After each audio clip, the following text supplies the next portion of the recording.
Barakallahu fikum, Ustaz, fikum barakallah. Kenapa kita disuruh menghindari tasawuf serta filsafat? Karena ana masih awam. Siap. Jamaah sekalian rahimakumullah, tasawuf ini adalah sebuah penyimpangan dalam akidah. Dan Anda kalau telusuri, ada penemunya. Bahkan semua tarekat yang ada itu berdasarkan nama pencetusnya atau pionirnya. Tidak lagi merujuk pada Nabi Muhammad SAW. Kalau yang Anda maksud dengan tasawuf, dari kata bahasa Arab suf sebenarnya, karena kala itu mereka menggunakan bulu, atau dari kata bahasa Arab safi, suci, bersih, murni, karena inti dari tujuan mereka mempelajari ilmu itu untuk mensucikan diri dan jiwa. Ingat, dalam Islam kita punya bab itu, bab tazkiyatun nufus. Bab-bab pengsucian jiwa ada, tapi ada tahapannya. Bukan yang pertama yang kita pelajari itu. Bagaimana hati supaya nggak sombong, bagaimana supaya kita nggak punya sifat kikir, bagaimana supaya nggak hasad, bagaimana supaya kemudian memiliki sifat dermawan. Ya, itu bab-bab pengsucian jiwa. Apakah itu yang pertama kali diajarkan? Enggak. Itu nomor 3. Itu level 3. Akidah dulu sebagai pondasi. Mantap Anda dengan akidah Anda. Lebih spesifik di dalamnya, yakni cinta Allah Subhanahu wa taala. Akhirnya ketika ada firman Anda manut, baru level 2. Apa itu? Ittiba. Kita pelajari sekarang. Bagaimana ibadah Anda? Mengikuti Nabi Muhammad atau tidak? Mantap, silahkan sucikan jiwa Anda.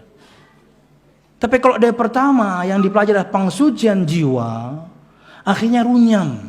Akidahnya belum mantap, ngikuti Nabi Muhammadnya juga belum mantap, cinta Allah dan cinta Rasulnya belum tertanam. Langsung belajar, kamu kalau sudah sampai level ini sudah tidak mengapa tidak sholat, kan runyam jadinya. Kenapa? Nabi Muhammad aja masih sholat. Adanya di mana di kajian seperti itu? Di kajian-kajian sufi. Sebagian pian pernah mempelajarinya, bukan begitu? Enggak perlu angkat tangan, saya tunjuk aja. Subhanallah. Dari mana itu Nabi Muhammad masih sholat, Anda kok nggak sholat? Karena kata Imam Syafi'i, asasut tasawuf, pondasi ilmu tasawuf adalah al-kasal, kemalasan. Imam Syafi'i yang ngomong, Anda pengen marah sama Imam Syafi'i. Di mana semua Anda menisbatkan diri pengikut beliau, beliau yang ngomong. Asasut tasawuf, al-kasal. Pondasi ilmu tasawuf, sufiyah, tasawuf dengan banyak tarekatnya adalah kemalasan. Intinya koler. Makanya kemudian, ini live ya. Intinya tuh malas. Jadi karena malas kemudian bikin kaedah-kaedah yang sesuai dan cocok dengan kemalasan yang mereka miliki. Tidak seperti ini semboyan seorang muslim. Muslim itu sami'na wa ta'ana, Allah perintahkan lakukan, Allah larang tinggalkan. Nabi Muhammad perintahkan lakukan, Nabi Muhammad larang tinggalkan. Berkaitan dengan ada perintah yang belum bisa kita lakukan, kita niatkan dengan tekad kuat, kita berusaha memulainya. Bukan kemudian Anda bikin kaedah-kaedah supaya cocok syariat ini dengan hawa nafsu. Ketika tidak cocok, Anda abaikan. Wallahu a'lam bishawab. Bahkan kata beliau juga, rahimahullah Imam Syafi'i, yang belajar tasawuf di pagi hari, siang hari sudah jadi orang pandir. Pandir itu dungu. Bagaimana Anda bisa katakan ini Tuhan? Tuhan, Tuhan, Tuhan. Oh, bahkan mungkin sebagian Anda namanya Tuhan ya. Lihat KTP-nya. Nggak bisa. Ada tulisan bagus ya, tulisan Ustadz Abdullah Zain.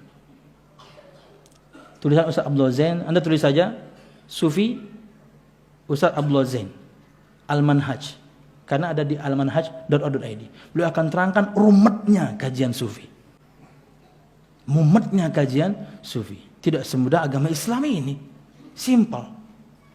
Wallahu a'lam bishawab.